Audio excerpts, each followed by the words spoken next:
Good afternoon. Welcome to the Heritage Foundation and our Lewis Lehrman Auditorium. We, of course, welcome those who join us on our heritage.org website on all of these occasions. For those in-house, we would ask that courtesy check that our mobile devices have been silenced as we prepare to begin. And for those watching online, you're welcome to send questions or comments at any time, simply emailing speaker@heritage.org. We will, of course, post the program on the Heritage homepage following the presentations today as well. Leading our discussion is Tori Whiting, who serves Heritage as our J. Van Andel Trade Economist in our Thomas A. Rowe Institute for Economic Policy Studies. She earned a bachelor's degree in international relations from James Madison Residential College at Michigan State University. And before joining Heritage in 2005, she served as an intern in the Michigan House of Representatives as well as later a legislative aide. Please join me in welcoming Tori Whiting. Tori? John, thank you so much, as always, for the very kind introduction. I think that we're here in, as always, a very timely fashion here at the Heritage Foundation and speaking about the issue of Section 232. I'm so pleased and so grateful for our panelists to be joining us today, and I will be introducing them momentarily. But I want to start by setting the stage. We all know why we're gathered here today, but the president signed yesterday 2 proclamations on Section 232 to implement tariffs on steel and aluminum. 25% on steel and 10% on aluminum. And the president did say that there will be exemptions for Canada and Mexico, somehow tied to their renegotiation of NAFTA. And also a process for other countries who are allies to seek exemption through a process that will be determined. I think that the first thing to mention here to set the stage is the continuing message here at the Heritage Foundation about this issue, and that it is that Section 232 is not the proper measure to be utilized in this situation. The administration has time and time again said that China is the issue with steel, maybe Russia is the issue with steel. And these tariffs will not do much, if anything, to impact our imports from China. 2% of all U.S. steel imports come from China. That's a statistic from 2016. And that number has decreased significantly over the last 5 to 6 years because of anti-dumping and countervailing duties that have all but cut off a lot of imports of steel from China. And I think that what's really going to be seen and going to happen here, despite the exemptions for Canada and Mexico, is a lot of impact on our closest trading partners, Brazil, for example, Korea, Japan, etc. The list goes on. And I think the purpose is here at the Heritage Foundation today is to continue to reiterate the position of this institution on this issue and on the issue of tariffs overall. And really, the duty of us as an institution, the duty of the Heritage Foundation, is to provide a true north for Capitol Hill and the White House. And that true north is driven by our mission. It is driven by our mission to build an America where freedom, opportunity, prosperity, and civil society flourish. And advancing free enterprise and economic freedom is a large part of that. With that, I will leave our lovely experts on the panel here to discuss the issue further. Our first panelist will be Laura Baumann. Laura is president of the Trade Partnership, a trade and economic consulting firm that she started in 1991, which she formed with Dr. Joseph Francois. Did I say that properly? Francois, actually. Francois. Oh, man. American, he mispronounces it. And Dr. Dean Spinanger. Did I get that right too? In 2001. Ms. Baumann has been an international economist since 1977. She follows closely the impacts, both prospective and actual, of trade policies and programs in the U.S. economy and the trade flows of U.S. trading partners. The firm produces detailed economic assessments of these policies and programs based on traditional economic modeling. Ms. Baumann holds degrees in economics from Columbia and Georgetown universities. Following Laura, our next panelist will be Vanessa Sciarra. Did I say it properly? Oh man, I'm like hitting it with the names here. Vanessa is Vice President for Legal Affairs and Trade and Investment Policy at the National Foreign Trade Council, an organization of leading U.S.-based international business enterprises representing all major sectors of the economy. Prior to joining NFTC, Ms. Sciarra served as Vice President of the Emergency Committee for American Trade. Her additional experience includes working in the private sector, most recently with the law firm of Cassidy Levy Kent LLP in their Washington, D.C. office. Her law firm experience included a broad range of international trade matters, representing a diverse group of clients in the manufacturing, pharmaceutical, medical devices, trucking, and shipping sectors. She advised these clients in the areas of customs, export controls, and economic sanctions compliance, as well as anti-dumping and countervailing duty cases. She routinely appeared before the key U.S. trade agencies, including the Department of Commerce, International Trade Commission, Customs and Border Protection Office, and the United States Trade Representative, Office of Foreign Assets Control, and at the U.S. Department of Treasury, the Bureau of Industry and Security at the Department of Commerce, Food and Drug Administration, and the Consumer Production Safety Commission. Quite the list of accolades. Something to aspire to. Prior to entering private practice, Ms. Sciarra served as an Assistant General Counsel with the Office of the United States Trade Representative in Washington, D.C. While in that position, she worked in the negotiation and implementation of the North American Free Trade Agreement, particularly with respect to services, investment, and dispute settlement obligations. She also served as legal counsel during the negotiation of the General Agreement on Trade Services and participated in the drafting of the Uruguay Round Implementing Bill. Prior to her work at USTR, Ms. Sciarra was a trial attorney with the U.S. Department of Justice in the Civil Division. In this position, she represented the U.S. government in cases involving the anti-dumping and countervailing duty laws, custom matters, and government contracts. She regularly briefed and argued cases before the U.S. Court of International Trade, the U.S. Court of Federal Claims, and the U.S. Court of Appeals for the Federal Circuit. Ms. Sciarra is a member of the District of Columbia Bar. She earned her bachelor's degree in history from Yale, her master's in economics from the London School of Economics, and her JD from Yale Law School. Please join me in welcoming our panelists. Feel free to get us started. Okay, do it here or? Either way, whichever you prefer. I like to sit. I'm lazy. Thank you, Tori. It's a pleasure to be here today to talk to all of you about this very important trade policy development. Every minute it seems to change, so hopefully we can provide some information that is at least is current as of today. I have to say that when I first heard about the potential for these tariffs and the president's motivation for them, I really had to agree that I thought that, this was really a proposal of his that was coming from the heart. I can imagine it must be really hard to travel around the Midwest and coal country and everywhere, during a campaign and see so many communities that have been decimated and unemployed workers and, the hardship that they're going through. And anybody would care about that, and anybody would want to do something about that. And so I genuinely think his motivation is good. The problem, of course, that we have is that there are many reasons that someone can lose a job. And sometimes it is import competition, but more often than not, it's been shown to be things that really don't have anything to do directly anyway with imports. It's technology, it's productivity changes, it's changes in the economy and structural changes in the way a product is being received by consumers. It's new EPA rules on mileage economy. It's a host of other things that cause an industry to need to shift and to react to changes in consumer demand. But it's so much easier, especially for politicians, to point to foreigners as the cause of all of our ills, and therefore import protection as the solution. Way more easier than it is to say, well, I'm going to take away your technology so that you can have a job again. Who wants to do that?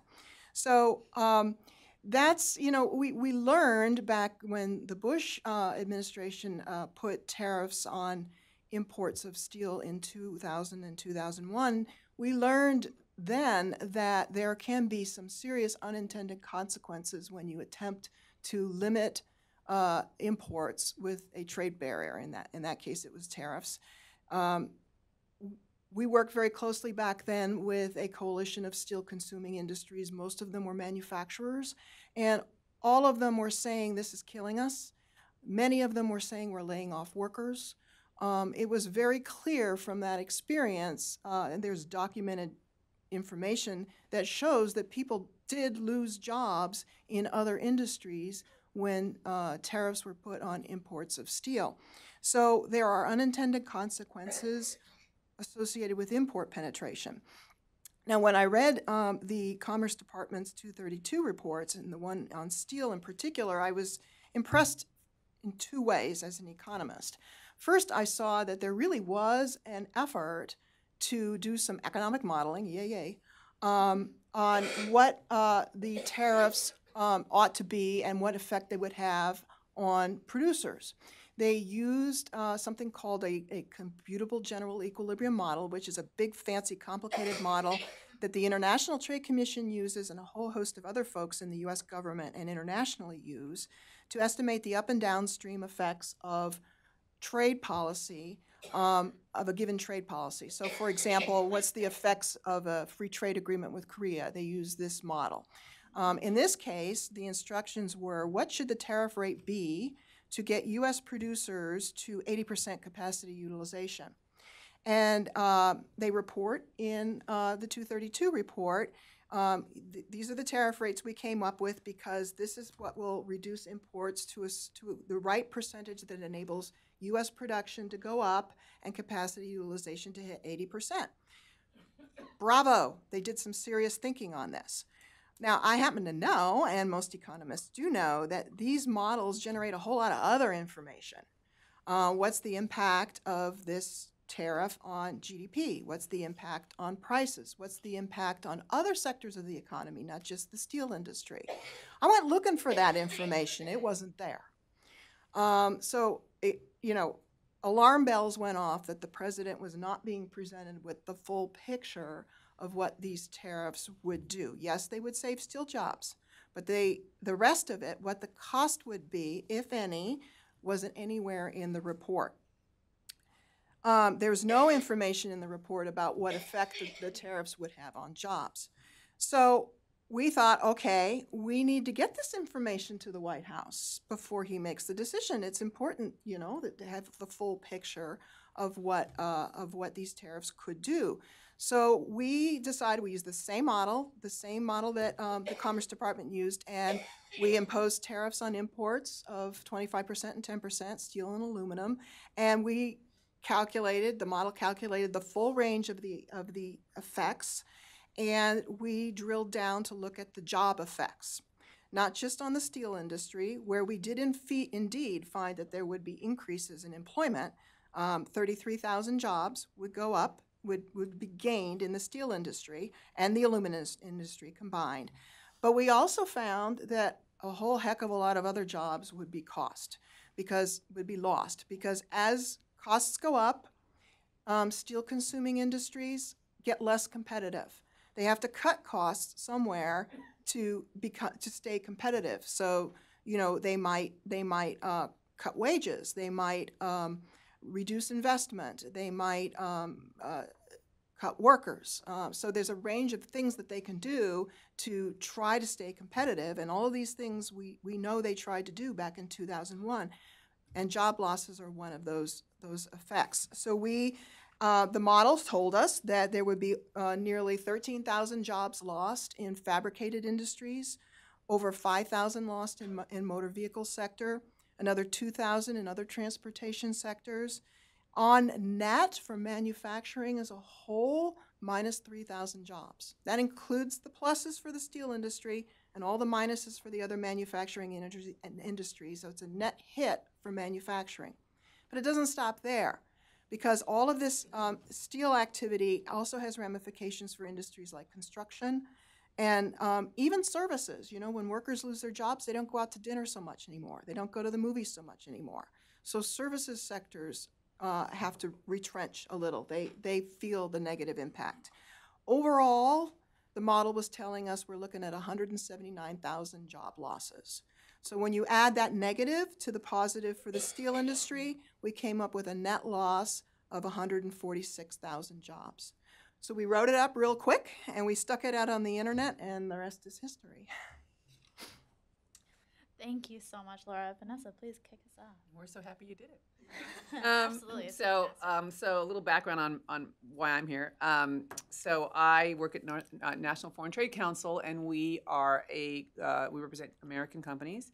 But among our membership, we don't represent any of the steel or aluminum producers. So we're in a position where we basically serve as a convener of many companies that are using steel and aluminum in the downstream industries, right? So we were approached by many of our members, and then we started getting approached by people who weren't our members, who were just interested in this effort, and we recently formed an alliance that is basically composed of sort of two categories, basically, steel and aluminum consuming industries, and then also it actually consists of parties that stand to be hurt by retaliation, and we can talk about that in a minute. I will note in Laura's study, she was very clear. They stated at both the front and the back end of the study that they did not model the effects of retaliation. So we can talk about that a little bit when we get more into the discussion, but we represent a lot of the industries that feel that they're very exposed on retaliation, and history teaches us that the primary sector that feels the pinch of retaliation is agriculture. So we actually have a lot of agricultural commodity groups and associations in our alliance. The alliance is all associations. There's no companies at this point. We felt that was the best way to present our views, to be composed of those of us who are in business associations who represent these different industries. So we have all of the industries that I mentioned represented. And what we are doing is working very hard.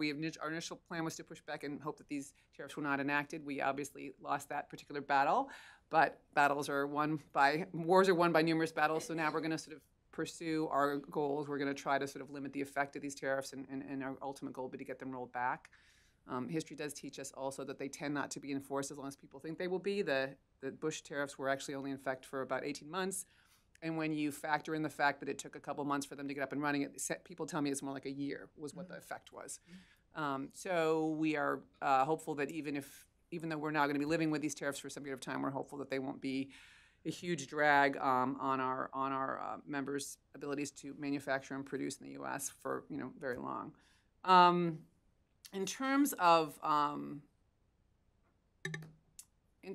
sort of how this tariff looks to us right now. So I assume everybody has seen the proclamations. They were made public around 4:30 last night by the White House. For those of you who haven't taken a look at them, they're worth looking at. Like most documents, I'm a lawyer. There's all sorts of little hidden pieces of information in the drafting that the president didn't quite articulate when he was doing his sort of overview.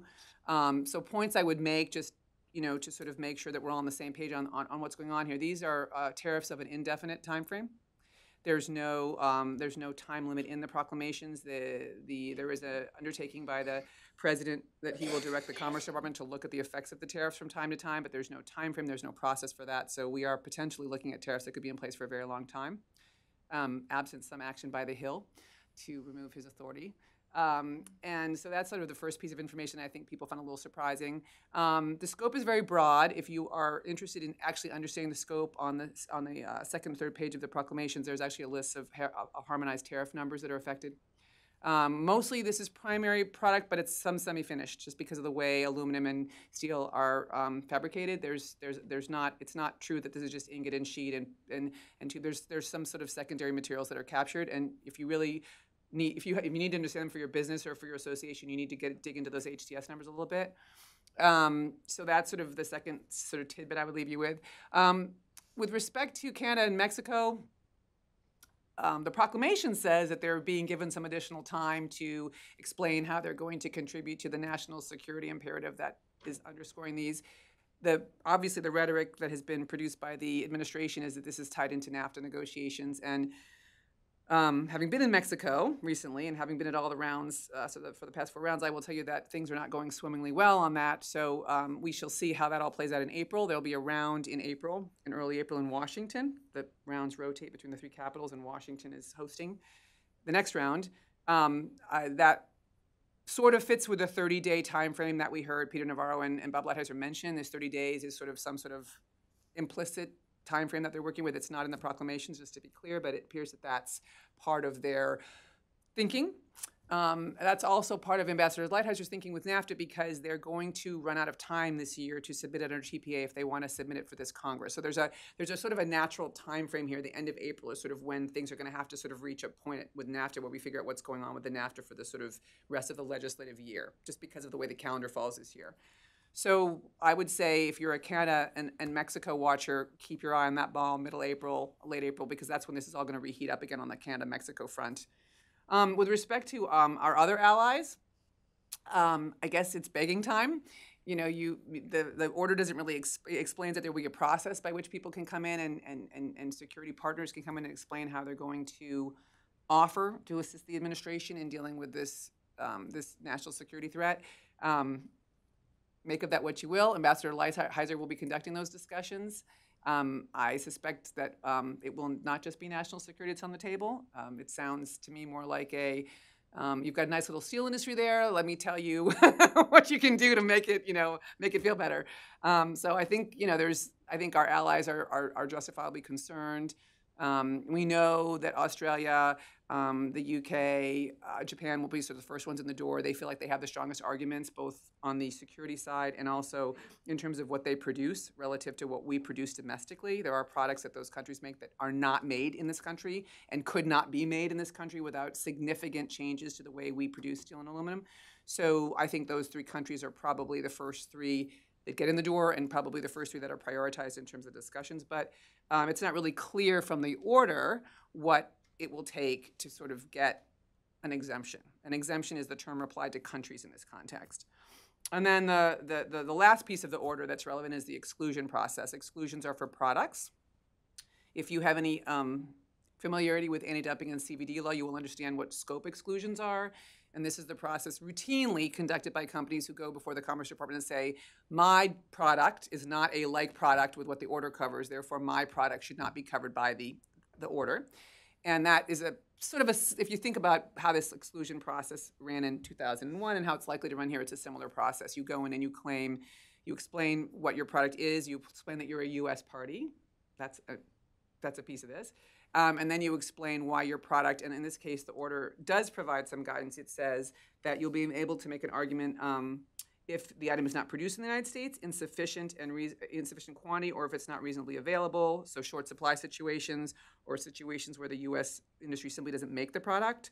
And also, you'll be able to argue specific national security considerations. So particularly, I think, for the folks who are in the DoD procurement space, that'll be one of the things that will be looked at if you have a product that the U.S. government regularly procures from you and you want to preserve that. So I think those, I will tell you, history tells us that that process is not a fast process.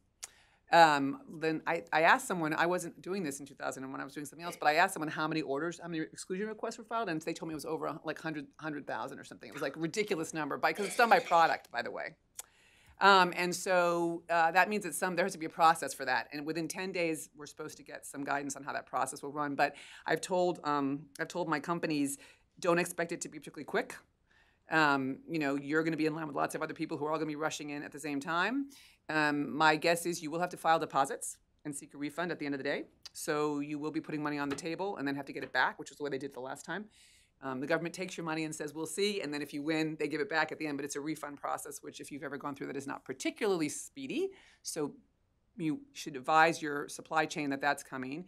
The date for this to be effective is March 23rd, and that is consumption entries filed or withdrawals from warehouse on that date. So if you have cargo on the water, it does not matter. It matters what you get in the door on March 22nd. On March 23rd, you will be paying these duties on all of the HTS codes that are affected. There was a push, I know, by some people to get a grandfathering for contracts that were long-term or for cargo on the water, but apparently, as far as we know, none of those are going to be granted. So you literally have the window shuts at midnight on March 22nd, and as of the next day, Customs will be assessing, on these HTS codes, they will be assessing these additional duties. So I think bottom line is a lot of cause for concern among our alliance members and our membership. And I guess my last point is, what I've learned in talking to the members of this alliance is there are a lot of small businesses that fabricate with aluminum and metal, a lot. And these small businesses are not going to be able to nimbly jump to other sources of supply. If you are a big big company, say you're a big beverage manufacturer, or you're in some sort of big, you probably can jump and you can make other supply arrangements. But if you're a small fabricator in Michigan or Ohio, and this is what you use a foreign metal because it's been price attractive for you to do that, or because there's some relationship you have with the supplier, and those supply chains are basically going to be cut off by these increased tariffs, you are really going to have a hard time jumping to a new source of supply. So I would say that unfortunately, in addition to the consumer effect, that's going to be regressive, that's going to hit people who buy food in low income levels the hardest, or buy cars that are older and need a lot of parts at the highest level. I think this is also going to be felt, unfortunately, largely by smaller businesses that do not have the resources to nimbly jump to other sources of supply. And as I said, big companies will be able to do some of that just because their supply relationships are deeper and they have more market-based relationships with other countries, and they'll be able to sort of import from other places. So I think that's kind of my summary. I mean, I think let's get questions, but that sort of gives you basic information, I think. Perfect. And let Tori sort of run the next. How do you want to do? Yeah, I know you have some questions, so I do. I was writing down lots of questions. So thank you so much for both of your comments. I think they were very insightful and really helped get our minds in the realm of not only what happened, but what are the ramifications, and how many of those ramifications are still unknown and will remain unknown for a long period of time. As the daughter of a small business owner, my dad owns a tool and die company in Michigan. This really hits home for me and hits home for my family and for all of the businesses that my dad works with. And so I think that putting that in the perspective of small to medium-sized businesses, our largest employers in the United States, those are the folks who are really the movers and shakers when it comes to, growing the economy and creating jobs. So with that, honestly, Vanessa, I think I could listen to you speak all day long. Wow. If you want to come teach a class at GMU, I've always wanted to teach a class, so maybe. You should. Anyways, so I'm going to start things off with one kind of technical question. You mentioned exclusion process. Some of the exemption possibilities sounded very Buy American Act to me. When it comes to not available in really reasonable quantity, not made here. One thing that I noticed was missing is price. And there's no, indication, correct me if I'm wrong, no indication of, if this is going to increase the price of your good by, say 50 or 60%. Right. Yeah, there's none of that. There's no historically, that's not been a consideration. It's not listed as one of the reasons for exclusions in the order, right. I mean, that's going to be a huge problem for small businesses because it's, as I said, they're not nimble enough to necessarily be able to switch their supply. And that sort of brings a point that I should have made, which is that we are also going to suffer in our export ability, right? Because if you're making a product in Japan and you can make it with cheaper steel than we can, then you're going to be more competitive when you sell it to Vietnam or China or wherever you're going to sell it, right? So we're not only hurting and that again, Laura's model could only cover so much. It didn't cover retaliation. It didn't cover export losses, for example. I mean, you guys did a model what the export losses would be in terms of product losses. Well, it included that, but it did not include retaliation. Right. So, I mean, it doesn't give you, but in terms of like markets, in terms of product losses, like exports that are not going to be sold in foreign markets because of the ability of foreign product to underprice us when it comes in terms of just the competitive market. So, a lot of our, you probably know this, 1 in every 4 acres of U.S. agricultural product is for export. So that gives, that's a great concern to people who may be subject to retaliation, for example, or even our companies that are competitive now with their fabricated metals for them to be able to compete when their foreign competitors have a cheaper source that's closer. So I think the ramifications of this, this is like this is definitely the pebble in the pond that has lots of ripples. And the more you think about it, the more you start to realize how interconnected we are and how much an event like this, so these are, a raising of a tariff at a border can have all these ripple effects across the sort of, the U.S., but also even sort of into the markets where we are pretty competitive in terms of selling U.S. Produced products. And I think autos is like a really good example of that. We are a net export of 2 million autos right now. Really, sort of an amazing statistic if you think about where the auto industry was 20 years ago. And the autos are very price sensitive. So the steel and aluminum that goes into autos will get more expensive, and that will make U.S. production of cars more expensive and less competitive when we sell those cars abroad. So the auto industry feels particularly they're filling at the middle of a lot of stuff because they're the center of NAFTA, and they're the center of that discussion, and then the rules of origin, and now they're sort of going to get hit hard on this as well. We have all the major auto industries in our coalition, and every time I hear them talk about it, I realize how they just feel like, their voters largely voted for the president. They sort of feel, why me? And I think there's a lot of concern about how the auto industry will weather this and really sort of the next 6 to 9 months as we go through this NAFTA exercise as well. I think, Vanessa, you led perfectly into my next question, which is one that Laura and I were discussing previously to us starting the event, and that has to do with the reactions from the administration on these price increases.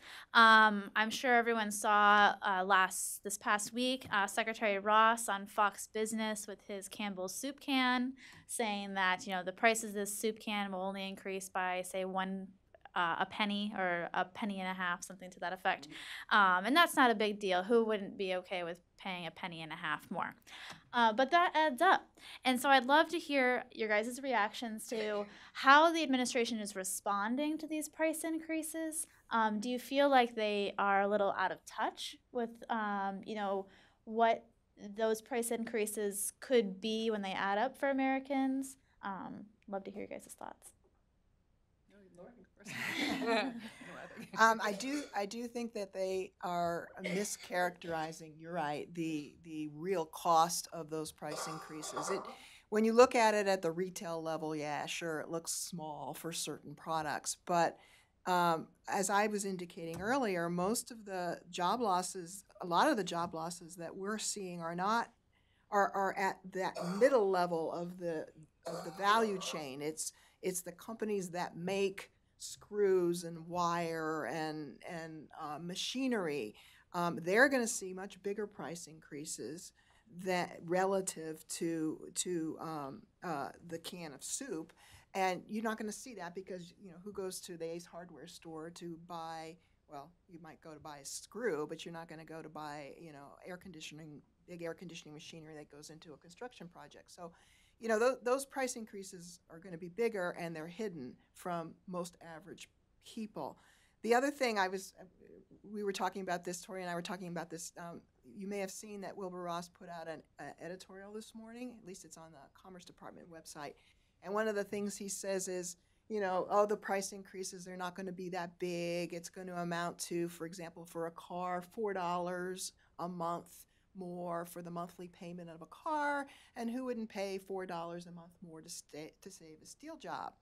Well, he doesn't mention anything about jobs, and I would counter that the person who lost his job might have a problem paying $4 a month more for that car. So they're ignoring that whole side of the discussion. He ignored it, as I indicated in my remarks. He ignored it in his report to the president. So it's troubling. It's troubling. And let me add to Laura's. A story was told me recently that I hadn't thought about this. There are also decisions that are made every day by companies about structural changes in their business. So I'll give you an example. If you're a beverage manufacturer and you can choose between building a new aluminum canning line, which is a pretty big investment for a bottler, or going plastic, there's a point in time you have to make that decision. And you're not dictated by outside forces. Your business is growing. You need to bottle more bottles, right? You need to make a decision.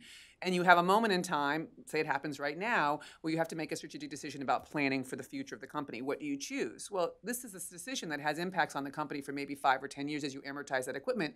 But you have to make a decision based on what you know now. We are not capturing those decisions. We know that someone might choose plastic bottle versus aluminum bottle. That has ramifications all up and down the supply chain, right? If you choose plastic, your fabrication for your supply sources are totally different from where you're going to source those aluminum jobs and where the aluminum's coming from. But that decision is being made in a context of all this uncertainty, and business people are rational for the most part. They're going to pick the safest pathway to go. So there will be decisions made along those lines, decisions to delay projects, decisions to choose to go with plastics versus metals, decisions to halt certain construction projects while we wait. We've already heard from construction; they're having all sorts of deadlines being pushed because no one's sure whether they should try to buy the metals or not. So that isn't capturable in the sense that those are decisions that are being made in a strategic sense, and we're not capturing that harm as well. And he's not recognizing that at all when he talks about the soup can. That is, he's just missing this whole part of the business that has to be, that where people are making strategic decisions about planning, where they're basing that on market uncertainty, and metals are looking somewhat less attractive right now, right? So people are going to have to figure out how to hedge for that. Definitely. I think those are all great points. My last question, and then I'll open it up to the audience. Sorry for not monopolizing the time, but I just have so many questions. One thing we've been talking about really extensively here at the Heritage Foundation is what can Congress do? I think this is the next question on everyone's minds. Why doesn't Congress have a role in this process? Well, they essentially wrote themselves out of the process. They're good delegators. They are great delegators. So what can Congress do? What are the next steps for Congress? A couple of the things we've been talking about here at Heritage are, ways to reassert congressional authority on trade with changing Section 232, Section 201. Senator Mike Lee has a bill associated with this, with requiring a joint resolution by Congress if the president wants to increase tariffs through some of these different avenues. Another option we've been discussing here at Heritage is through appropriations for the institutions that actually implement and collect the tariffs and preventing them from using funds to do those processes. What do you guys think about those different options? What sorts of other, kind of mechanisms do you think that Congress has to do more than write a strongly worded letter? Right. So there's been a strong congressional reaction. I think probably people have seen it. Interestingly enough, not just from the R's, but from the D's. Senator Hatch and Senator Wyden and Senator Schumer both put out statements, damning with faint praise what's been done. I mean, everyone understands that we have a problem in the structural economy with employment, and with our manufacturing sector, there are some issues. But the overall feeling was this wasn't how you were supposed to do it, and this isn't Chinese. The Chinese are not feeling any pain today at all. Interestingly enough, they are probably feeling more pain from the TPP announcement yesterday. If I was in Beijing, I'd be way more worried about that than I would be worried about tariffs on steel and aluminum. So I think I kind of quickly. I guess I'm the lawyer at the bench. I'll sort of quickly run through my thoughts. Senator Flake introduced a bill. Senator Lee's bill has been around for a while. I think anything you do has to be veto-proof. That's a high bar. You might have the numbers in the Senate. It's going to be hard in the House. I think Speaker Ryan is painfully aware of that. I think Chairman Brady is painfully aware of that, which is why their comments, honestly, have been a little more measured than what we're seeing on the Senate side. There is a lot of discussion, certainly a lot of discussion on the Hill and with the business community and with people like you guys about what we could do. I think there's a general recognition, both with NAFTA and with this set of 232s, that there's a balancing that was struck between the Congress and the president. Congress has power to regulate trade. The president has power in foreign affairs. That balance has always been somewhat awkwardly managed. TPA is sort of the best thing we've come up with to manage it on the trade agreement front, but we don't really have a TPA for 232. Who knew? So I think the question of what to do is on a lot of minds, and a lot of very good people are thinking about it. I wish there was a simple way to answer the problem. Historically, the arc of history tells us that the Congress is the protector of provincial interests, and the president is the one who tends to be the visionary. So the historic balance that has been struck is to give the president room, and the Congress delegates this abilities in free trade because it wants the president to be the one who's more sort of aggressively opening markets, whereas the Congress tends to be more worried about protecting jurisdictions and constituencies, and it's seen as the institution that does that. That we may be in a situation historically where we're flipping that, and we have to sort of figure out how to grab some of that power back from the president. I'm sure that won't go over well with the White House lawyers, but I think there's definitely discussion about what to do to rebalance that sort of delegation of power.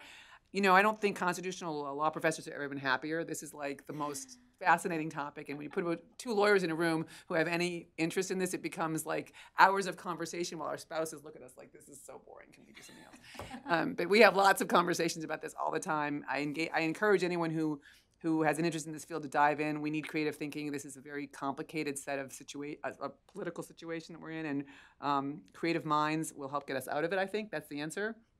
On terms of what else you can do, I do think there will be hearings.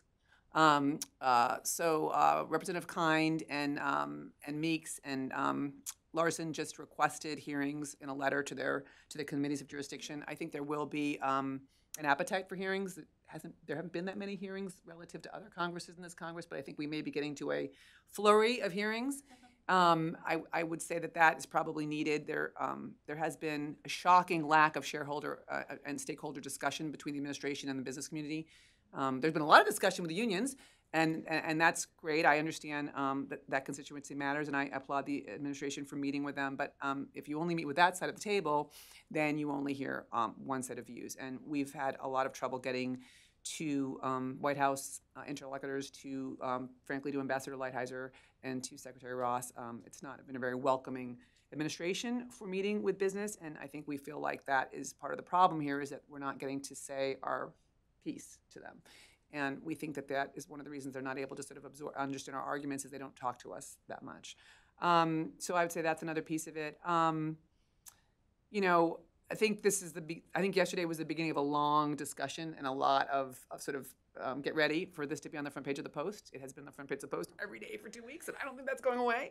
I mean, North Korea will be there, but this is going to be there.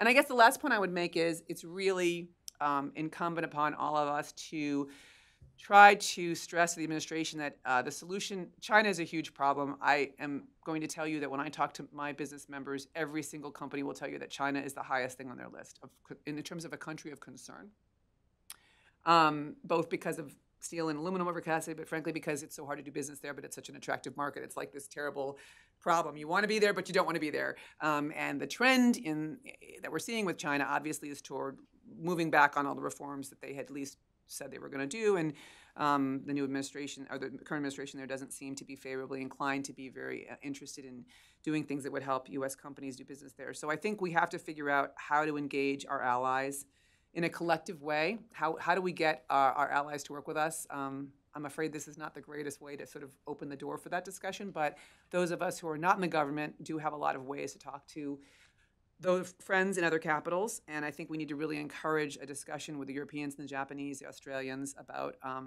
how we constrain the Chinese as a collective matter. I mean, history teaches us that collective action does work over time, that countries who work together to kind of constrain bad actors do eventually, and they're able to do that. And I really think that is going to be the key to this. I think there's a weird sort of collective action in these proclamations. It's like, come in and tell us, how you're going to get out of this bad thing that we're doing to you. I mean, in a way, I was thinking about this last night, that's kind of an invitation to sort of talk about a solution that's more multilateral, but it's a weird way to start a conversation, right?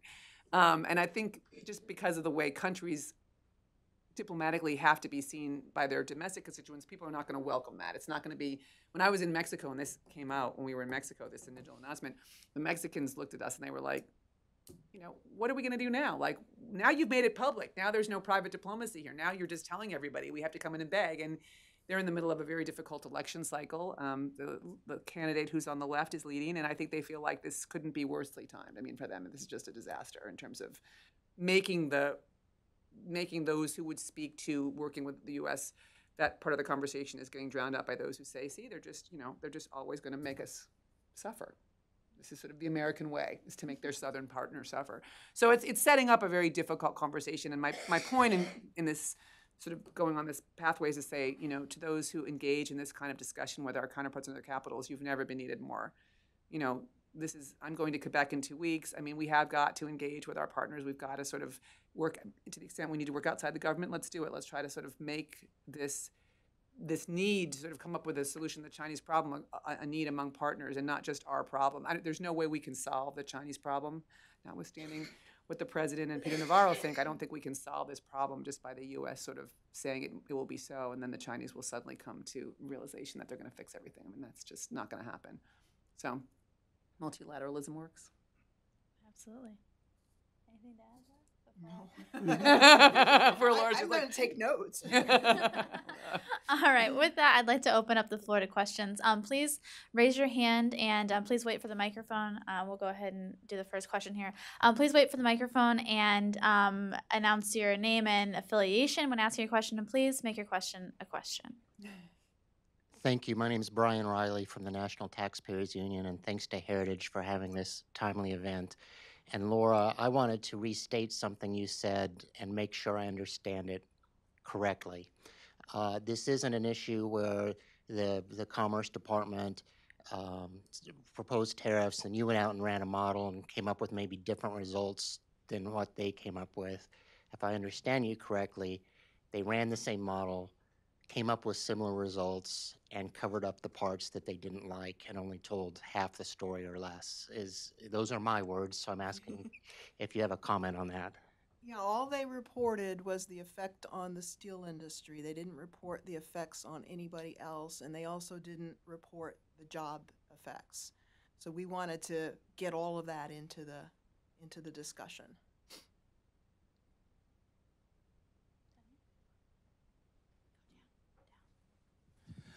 My name is Kami Bhatt. I'm with the Pakistani Spectator, and my question is that many Democrat economists think that it's just kind of a political stunt. It's a baloney that is not going to have long-term effect. I mean, sanctioning these tariffs on European or especially on Chinese product. Do you agree that Trump is trying to please or appease his the people who really very diehard Trump a follower, and there is really not much substance because he is going to say, okay, we are taking Canada out, we are taking Mexico out, and we are relaxing these tariffs for these countries because they are US, and at the end, it wouldn't have any long-term effect. I'm asking this question because a couple of years ago, Dr. Ross and Peter Navarro both were invited in a Georgetown. I forget the name of the think tank. They are good couple. I mean, I don't mean they are gay, but I mean Dr. Ross, normally you would feel like he is about to fall asleep. And Peter Navarro wouldn't let you talk. He is so aggressive. But then I met him privately. I discussed. He is very thoughtful and very intelligent person. He knows these things very well. And I don't think if he is, he knows that it's not going to make much difference because at the end, everybody would be happy as long as people who voted for Trump, they are happy. For Trump, it's good. So do you believe that it's just like a political game or charade? Thanks. Well, I'll start, and I think Laura might have something to say about this too. Look, all trade is political. There's no. I mean, that's why trade votes are hard to win and hard to get through the Congress, right? Because trade plays, at least in 2018, trade plays very poorly at home with the electorate. People have it's a very divisive issue. I frankly think that Americans have trouble understanding trade. We're a very large country, and we can live here and not deal with the outside world much. And so, trade is just by definition highly politicized, particularly with this administration. There may be an element of politics here, and it may be that in their deep recesses of their mind, Peter Navarro and the president think this is really not going to be able to be sustained over the long term.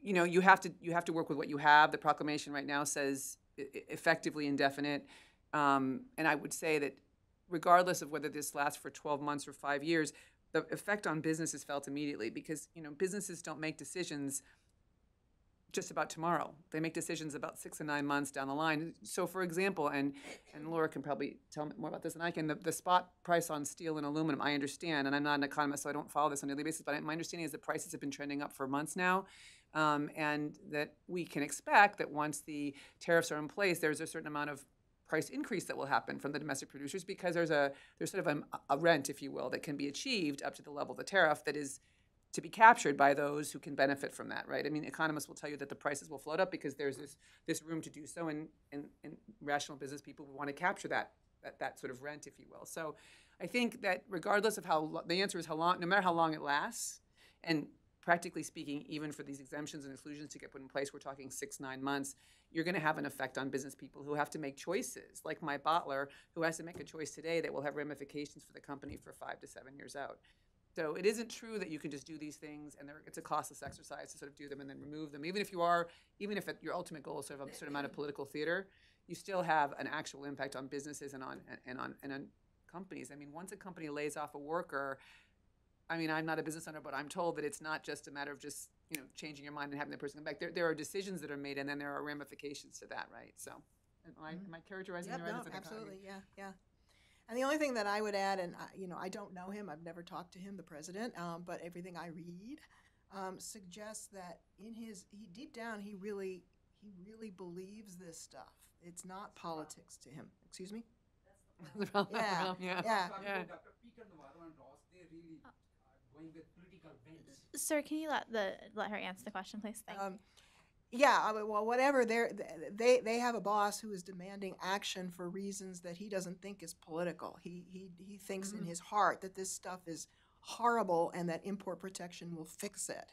And and he's got Peter Navarro telling him, yeah, go for it. So I think it's a little more complicated than just politics versus not politics, which makes it tough to present a rational case to anybody who works in this administration. Here's the horrible things that will happen if you do X.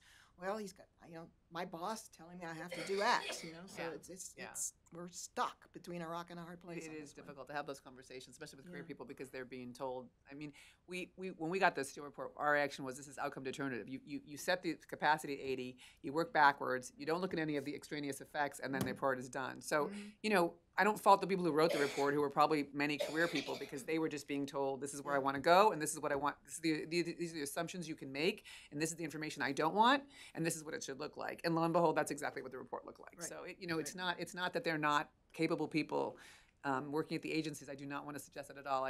I'm totally in love with USTR all the time. It was the best place I ever worked, and I think the people work so hard there. But I do think there's a certain amount of top-down direction that's being given to people that's sort of not.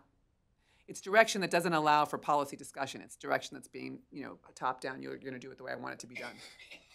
So I think that's part of it. All right, I think we have time for one, maybe two more questions here in the front.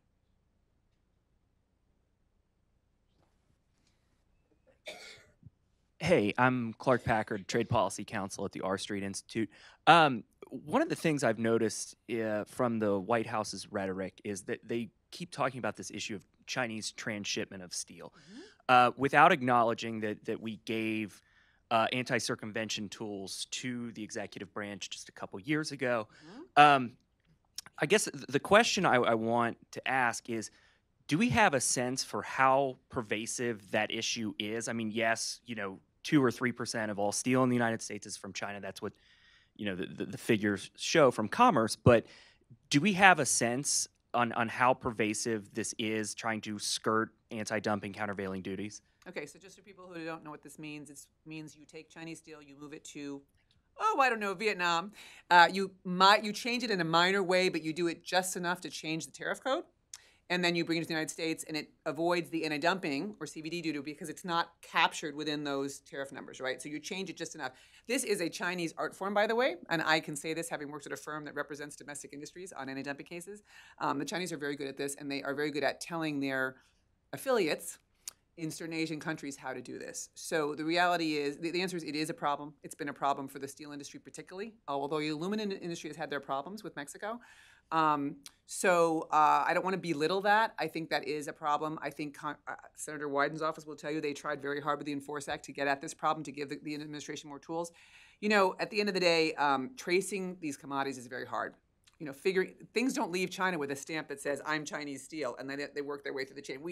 The reality is, if people want to be evasive, they can find ways to do that. And as I said, the Chinese have developed this into an art form almost. So there's no question there's transshipment issues. My comment on that to you would be, I think that is why some countries will not get exemptions. Okay, I mean, the administration has been sort of cagey about that, and I don't think those countries want to talk about that, but I think that it's pretty clear if you follow anti-dumping discussions that there's a certain amount of transshipment through, I would say, South Korea, Vietnam, Thailand, Taiwan, and those countries, I think, will find it hard to argue their case to the administration. And interestingly enough, that's why the Koreans, I think, have been very quiet over the last 24 hours. Whereas other countries, for example, Australia, UK, Japan, those are not countries that have a history of transshipment problems, and they will be able to probably go in and say with a straight face, we don't have this as a problem, and the administration will say, we believe you, we don't see any evidence of that. The companies that really keep track of this are the U.S. steel and aluminum producers. They actually have a lot of people on their staff who look for transshipment and kind of try to monitor those trends. So, and since they have the ear of the administration, one assumes that information will get funneled to the administration. That will be on the table when people come in and say, I want an exemption, right? Okay, why don't we do the last question there in the back? This will be the last one we'll wrap Henry things up. Hetker, retired. No, sir. I just.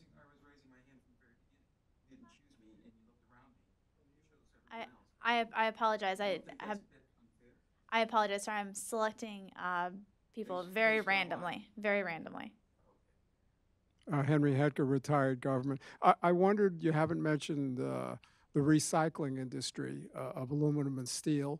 30 years ago or so, they indicated that as U.S. Steel moved overseas or sold out, that recycling would replace the losses that were produced initially. We'd be able to recycle the steel. How does all this work? Will this increase as far as a method of production, or will we still be importing aluminum? I read in the newspaper that aluminum is still being imported.